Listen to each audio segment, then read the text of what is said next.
Suppose करो एक particular case है, ये स्ट्रेट वायर है, इसमें एक वेव जा रही है इधर की तरफ और एक वेव जा रही है इधर की तरफ।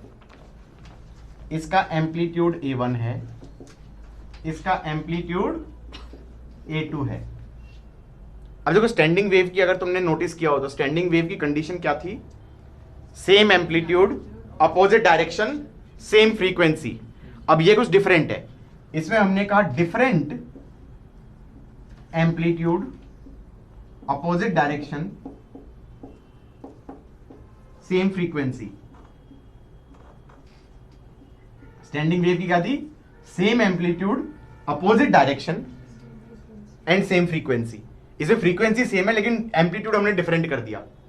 अच्छा, फ्रीक्वेंसी सेम है तो क्या चीज सेम है? ओमेगा सेम है, साथ में हमारा के भी सेम है, ओमेगा भी सेम है, के भी सेम है। M I right? सो क्या मैं कह सकता हूं एक इक्वेशन तो हो जाएगी A1 sine omega T minus के एक्स, दूसरी इक्वेशन हो जाएगी A2 sign omega t plus k x. ये राइट ट्रेवलिंग वाली हो गई और ये लेफ्ट ट्रेवलिंग वाली हो गई। एम्पलीट्यूड अलग अलग हो गए, ओमेगा सेम हो गया, के सेम हो गया। Am I right? ये हमारा सुपरपोजिशन करना है। This is y x t. Is that fine? अब इसको कैसे ऐड करें?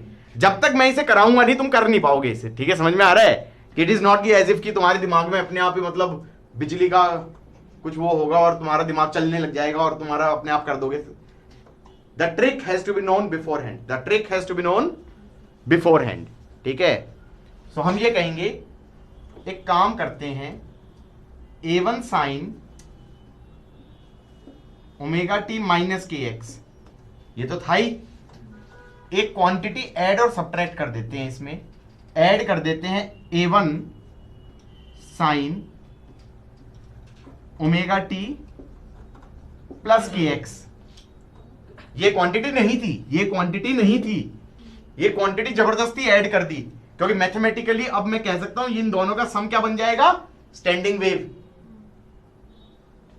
और फिर मैंने कहा दूसरी क्वांटिटी क्या थी? A2 sign omega t plus k x. अब ये क्वांटिटी जो ऐड करी थी उसे सब्ट्रैक्ट भी कर दो, minus A1 sine omega t plus k x. Got it और नॉट? इस क्वांटिटी को ऐड और सब्ट्रैक्ट कर दिया। अब तुम कहोगे मेरे दिमाग में कैसे आया कि यही क्वांटिटी ऐड सब्ट्रैक्ट करें? हालांकि दो डिफरेंट तरीके से कर सकते थे। हमने कहा कि स्टैंडिंग वेव बनानी थी तो ये वाली क्वांटिटी के अंदर एक राइट ट्रेवलिंग थी, एक लेफ्ट ट्रेवलिंग वाला सेम एम्पलीट्यूड का ऐड और सब्ट्रैक्ट कर दो। या फिर ऐसे भी कर सकते थे कि ये वाली लेफ्ट ट्रेवलिंग थी, एक हाँ exactly A2 sign omega T minus के एक्स को ऐड और सब्ट्रैक्ट दोनों कर दो, तो ये भी कर सकते थे। सेम ही सिचुएशन बनेगी कुछ।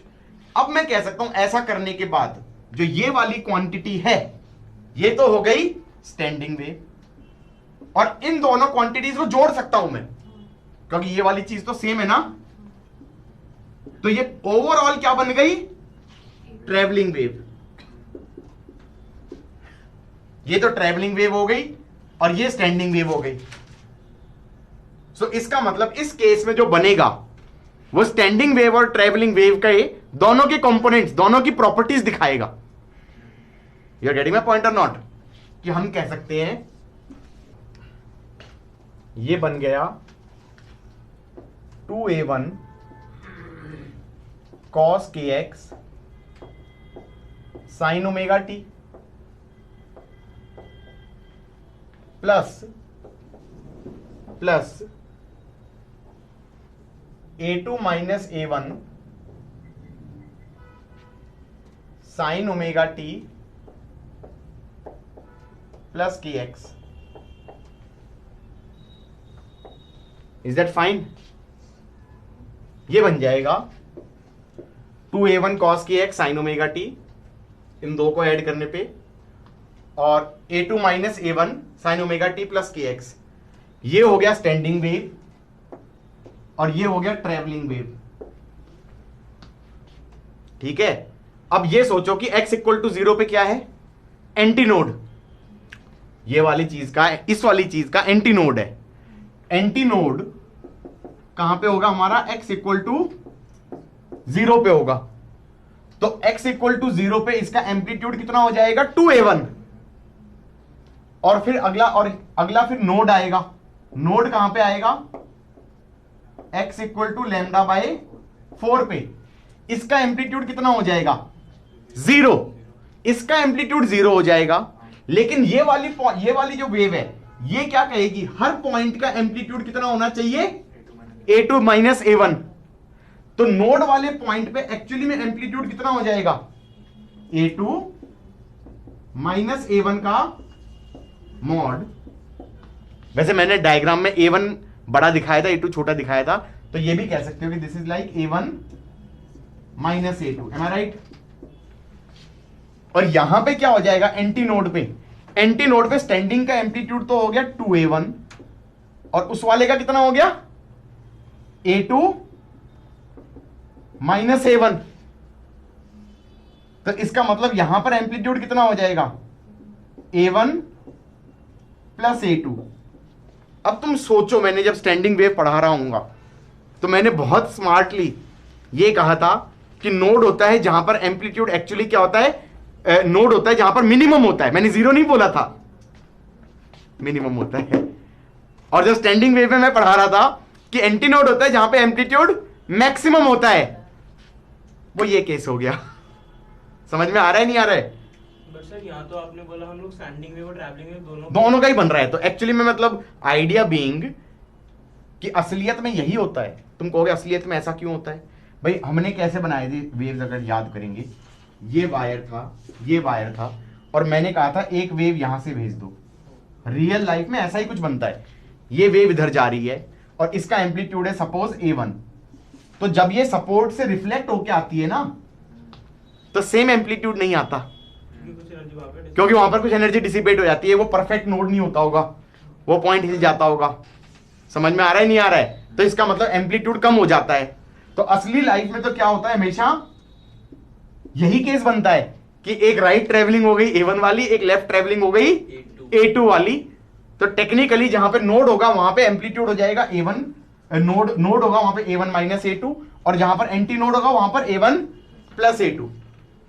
इसका मतलब यहां पर कैसे हो रहा होगा? Let us try to imagine. हम ये कहेंगे x इक्वल टू 0 पे एम्पलीट्यूड है a1 प्लस a2। फिर यहां से लैम्डा बाय 4 पे है नोड, वो नोड का एम्पलीट्यूड है a1 माइनस a2। फिर यहां से लैम्डा बाय 4 पे फिर से एंटी नोड है जिसका एम्पलीट्यूड है a1 प्लस a2। फिर नोड पे a1 माइनस a2, फिर एंटी नोड पे a1 प्लस a2। इसका मतलब नोड इस वाले केस में चल रही है। इसका मतलब नोड से एनर्जी का आदान प्रदान हो रहा है। समझ में आया कि नहीं आया? मतलब इसका डायग्राम बनाना चाहे तो शायद कुछ ऐसा बन जाएगा।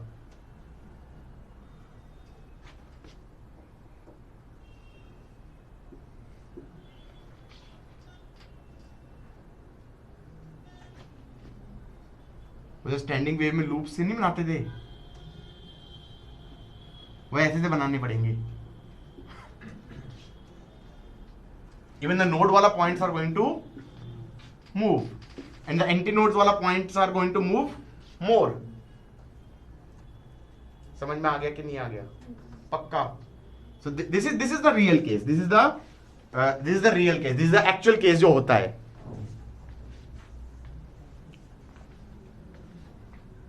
अब तुम्हें समझ में आया इस वाले क्वेश्चन को?